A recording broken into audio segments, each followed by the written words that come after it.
Hello, everybody. Welcome back into the AP Sports Football Podcast today. I know it's been a while. Sorry, I was on vacation. Had some other personal stuff going on, but we are back. We are ready to get some more episodes uploaded for you guys today and for the upcoming future. Today, we have a long episode. It's basically a whole college football update that's been going on for the past 2 weeks, as I have not posted in a long time with recruiting. The EA Sports College football game coming out.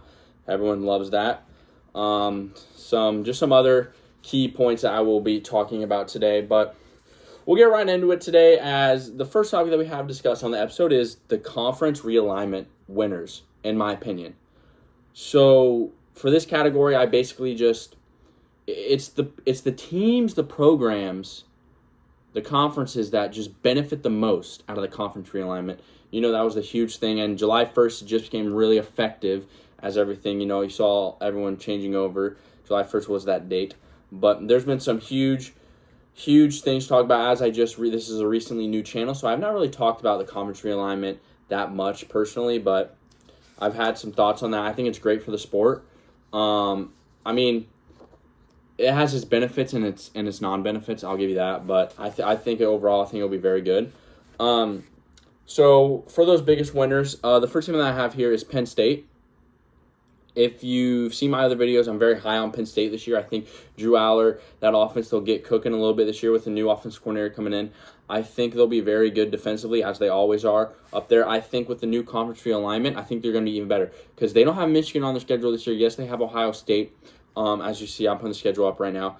But I think Penn State, I think they're going to be very good this year. I think them going out of that divisional East-West in the Big Ten, I think that is perfect, because if you looked at it in the Big Ten, they would always have to play Ohio State, Michigan State. Those three teams over the past decade all of them have been pretty good. They've been really good. Yes, Michigan State recently, not amazing or whatever. Michigan had that 2020 COVID year. Ohio State has been good, yeah.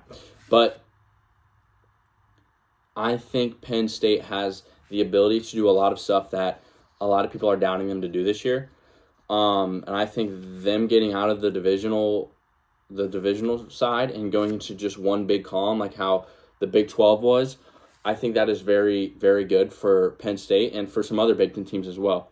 Which is my next team is Missouri and the SEC, who that is another thing. I think them getting out of that divisional thing and going into the straight up just bracket, top two out of the top two best SEC records, they go and play in Atlanta for the SEC championship. I think Missouri's going to do very good considering looking at their schedule, which, as you can see on the screen, I think they are going to be very, very good. I think Missouri's going to be very good. I think their offense is one of the best offenses in the country. Their defense with that elite secondary, I think they'll be pretty good. Missouri, though, they really have that tough game against Alabama. But Missouri, I think they are one of the biggest winners for this conference realignment because it causes the SEC to go out away from that divisional side of things. SMU is also a huge winner for me. I think SMU is very good joining the ACC. I think they're very good. It's basically their first Power 4, Power 5 conference since 1996. But I think SMU is going to be a very good team. They would have been my Group of 5 team to probably do the best, but now they're in the ACC, so that can't really do anything. But that is SMU there. I also think the SEC overall as a whole just won. They added 2 prestige programs that people want to go to, Texas and Oklahoma. I think them taking away that divisional side, it makes more chaos, basically, for the SEC, in my opinion, because you've seen teams. I think there'll be I think the SEC could have a lot of teams that are 10-2, 9-3, and they just beat up on each other, so there'll be a lot of tiebreakers. I think that will cause a lot of drama and chaos, which I like. But the conference realignment, which we'll get into further along down in the series of the episode, but that is the conference realignment. I think those are the 4 main key points that I wanted to cover in this short little segment. The next thing I want to talk about is recruiting. So June and July have become the big. Sorry, I just had a technical malfunction. That is my bad, but we are back here. But for the recruiting update side of things, I think as we're getting into recruiting, as I was saying, so recruiting, they want to make their visits now in June and July, as back then it was they want to do their visits during the school year, during the fall, when teams they make 1 or 2 visits, and then they would sign that signing day. But when they added the early signing day, kids are now taking their visits June, July. So you have a lot of commitments that are being thrown recently. Some key updates about that. Alabama. A lot of people thought when Kalen DeBoer went to Alabama, oh, he can't recruit in the South. He's never been on here. He was at Washington. He's not gonna recruit as well as some of the big dogs down there, as in Georgia, Ole Miss with transfer portal, all that, like getting all these star talent guys. He's doing just fine. He's doing just fine at Tuscaloosa.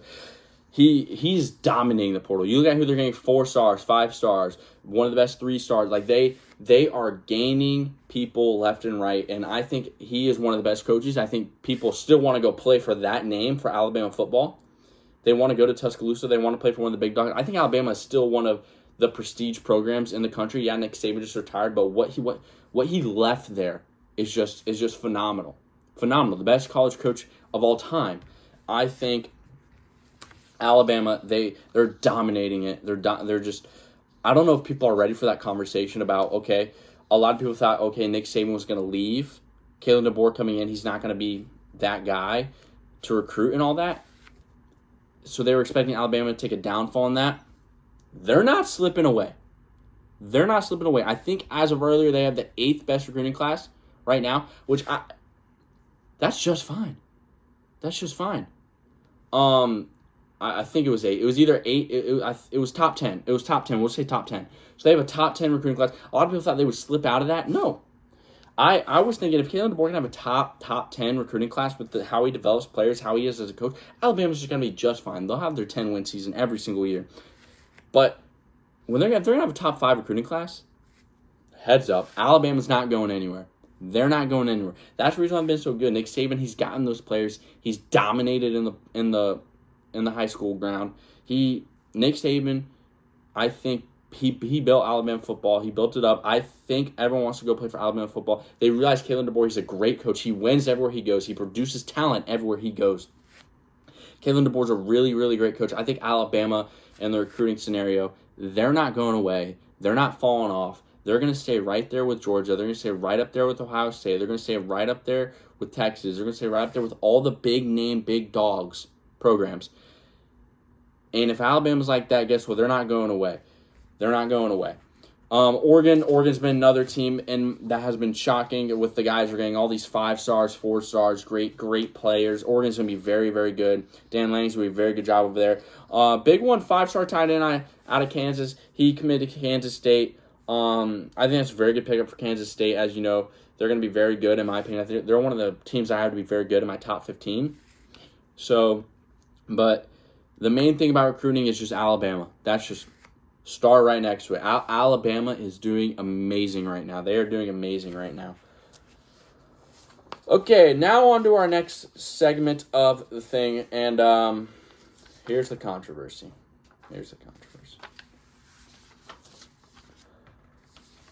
EA College Football just came out with their top 10 toughest places to play, their top 10 offenses, top 10 defenses, and top 10 teams overall. For one, I'm very excited for the game. I will jump on that game immediately as it comes out. I think that game is going to be very good. I think EA done an unbelievable job partnering with NCAA. I think it's going to be very, very good. It'll probably be one of the best EA games to ever be played. But on these rankings, there's some stuff that's very questionable. A lot of people have been angry about. I've seen a lot of people been angry about. I've also seen a lot of people be happy about it, but it's very mixed emotions.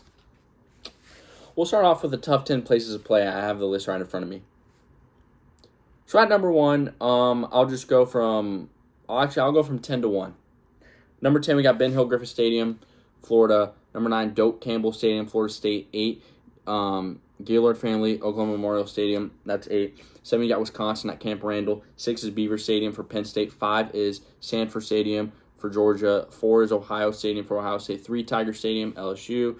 2, Bryant-Denny Stadium, Alabama. Number 1, Kyle Field, Texas A&M. That's a lot. The list is up right now on the screen so you can see that. But Kyle Field, number 1. I have them in my top 10. I think Kyle Field is one of the toughest environments to play. That is really, you go back to the Johnny Manziel days, it is tough to go in there and win with that 12th man, but I don't know if they're number 1. They're number 1.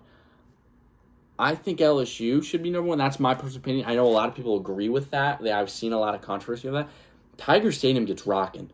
That place gets rocking in Baton Rouge. Like that, LSU is one of the best environments I have seen at a college football stadium. Atmospheres is a good word to put it. They are unreal. Ohio State, Georgia, and Alabama at 2, 4, and 5. I don't know about that. Maybe they're ranking it off. It's a tough place to play because one, the crowd's a good environment. Don't get me wrong. Maybe they've been good for so long, so that's why it's a tough place to play. Ohio Stadium, Stanford Stadium at Georgia, Alabama Stadium, like maybe because they're so good, it's hard to play. But it's Georgia Stadium. It's a tough place to play. I have them in my top 10, but 5 I had that a little high. I think there's a very good stadium, but I don't know if it's the toughest place to play. You've seen teams go in there and compete with them, but you also see teams go in there and get absolutely blown out. Don't get me wrong, but Beaver Stadium, I like that. Wisconsin Stadium, I've never been. I've seen the atmosphere recently. I don't think it's a tough place to play recently. Recently, it's not a tough place to play. Maybe because that jump around fourth quarter, that's for 2 minutes. Like, I don't. Oklahoma, I know, is a very good stadium. Florida State, that's a tough environment to play. A night game's not good. Ben Hill, Griffin Stadium, I think they should be up as well, closer to 5, 6 area. With the 2 Florida schools, Florida State, Florida. Those schools are very good. The surprising one for me, Neyland Stadium, Tennessee Volunteers, not on there. Not on there. And you're going to see, wait, Tennessee's not there and they're not where and they're not where? Are they not in the game? Like, you will see. But if we're going back, Washington's not there either. Washington's, I think, is a tough environment to play. I would put them top 10. I mean, whoever they have there, it's a tough environment to play. Maybe it'll change because Kalen DeBoer, they thought, all these people are leaving. Not that. I think Utah's also a tough place to play. But if we're having Alabama, Ohio State, and Georgia at 2, 4, and 5, maybe because they've won, it's a really, really tough place to play. Maybe Michigan should have been up there if it's like that too. Michigan hasn't lost a home game since 2019. 2019. That is, 4 or 5 years they haven't lost a home game? A home game. Is that not a tough environment to play? I know they may not be the loudest or whatever, but that crowd, when they need to, they get rocking. I've been there in the presence of games. When it needs to get rocking, they get rocking. But that is the toughest places to play, which that's just the first thing. Now we go into offensive ratings for EA College Football. This is surprising. So we'll just say straight off the bat, as you can see, I'll hold up the graphic. I'm only showing the top 10. But if we go down, number 11 is Utah, 12 is Penn State, 13 Ole Miss, 14 Kansas, 15 Arizona, 16 NC State, 17 Notre Dame, 18 Texas A&M, 19 Memphis, 20 SMU, 21 UCF, 22 Florida State, 23 Oklahoma, 24 Virginia Tech, and USC at 25. Tennessee. Is Tennessee just not there? Are they not in the game? Their strength is offense. Nico Iamaleava, if I pronounce that right, I think he's better than Joe Milton. I think he's going to be very good. I think Nico's going to carry that offense. I think that offense will be very good. They're going to put up, I think, over 30 points a game. That defense is going to be very good. I think Tennessee's a very good team. But there's questionable teams. First one I want to talk about in the top 10. We'll talk about this right here. Number 2, Oregon. Oregon at 94 overall. I think Oregon's going to be very good. I don't know if they have the second best offense in the country. I think you've heard me say I'm a very, very, very high believer on Oregon, but I think that defense is going to carry them. I think that defense for Oregon is going to be very good this year. Very good. If we move down, we'll talk about one team in a second, but number 10, Clemson at 87 overall. I don't know how you do that if that's just pure talent base. I mean, you've seen how they play offense. It's not good. It's not straight up. It's just not good. One team that I mentioned, Ole Miss is not in the top 10. Ole Miss. Is Jackson Dart? Are they just not there? I mean, you've seen Ole Miss. Ole Miss is very good. They have a very good offense. They're going to be very good. I don't know what that's all about. But Colorado? Colorado? Were we watching the same season? 4-8? Were we watching the same season last year? Colorado.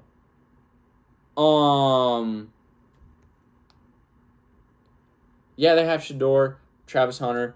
They're getting some offensive line, kept some wide receivers, but they are not better than Missouri's offense. They're not better than Ole Miss's offense. I can for sure put that. I think Arizona's offense could be better than them. There are multiple teams. I think Notre Dame's offense will be better than them. There are multiple teams on this list that I think that'll have a better offense than Colorado. Remind you, these things can change, just a video game, but that is one thing. Before we get into the defensive rankings, real quick, we'll mention Ollie Gordon. Not to show up the graphic, Ollie Gordon just got arrested for DUI. I don't know if that will be anything. Who knows? But it's just breaking. Doak Walker Award winner. We'll see. I don't know what you're doing. Just be smarter. You're the main guy on that team. You're the leader of that team. Not a good example. But hopefully that doesn't affect anything. But now we get into the last segment, which is the defensive rankings for the EA Cup. I wasn't more controversy about this, but as we'll show the list, they're the top 10. But you got some other teams on there like Florida State, Oklahoma, Iowa. They didn't make it. The questionable one that I have is USC. They have an 86 overall defense at 16th highest. USC couldn't stop. USC could not stop. There's not even a comparison. That's how bad they were last year on defense. But if Lincoln Riley can get that defense, which I think they could, with that new scheme they have, the new coordinator, I think they could be very good at defense. Colorado has an 84 overall defense at 20 again. Colorado, whatever. That's Colorado. They're going to get their looks or whatever, I guess, which I think is dumb, but that's my personal opinion. But Ohio State tops off the rankings with a 90 overall defense. I think their defense is going to be unstoppable. That's just my opinion. Michigan coming in at 90. Texas at 88. 7 versus 8, I guess, will be week 2. That'll be a very good game. Iowa comes in at 13. Their strength specialties. I'm sure if there was a special teams ranking, Iowa would be like 99 overall. Everyone else would be lower, but that's just how it is. But once again on this list, in the top 25, you know who's not there? Tennessee.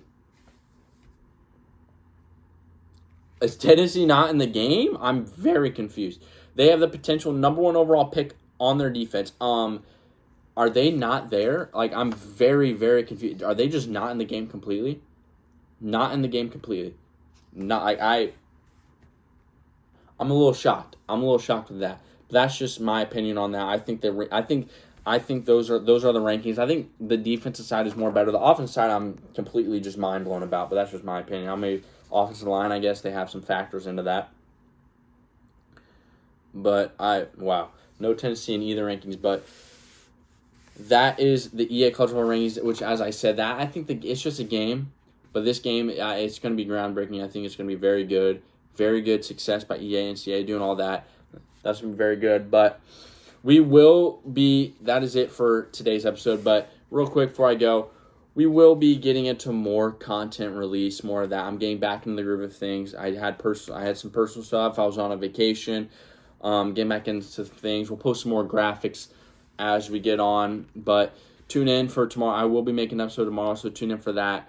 Follow all the socials, TikTok, Instagram, YouTube, do all that. I will also be starting a blog, and I'm trying to figure out what platform to do it on, so if you have any suggestions, put in the comments, but I'll be starting a blog. It's going to be all general sports-based, not just college football, so if you want to see that, that'll be that. But other than that, thanks for tuning in. That was our episode today. It was just a short little one to get back into the groove of things. I just want to touch up on some stuff that have been released recently. But that is that. Tomorrow's episode, we'll be talking about a lot more other stuff. I'm very excited for that. We have that planned out for you. But as always, thank you. Subscribe, follow, do all your stuff, repost, all that. But thank you for tuning in.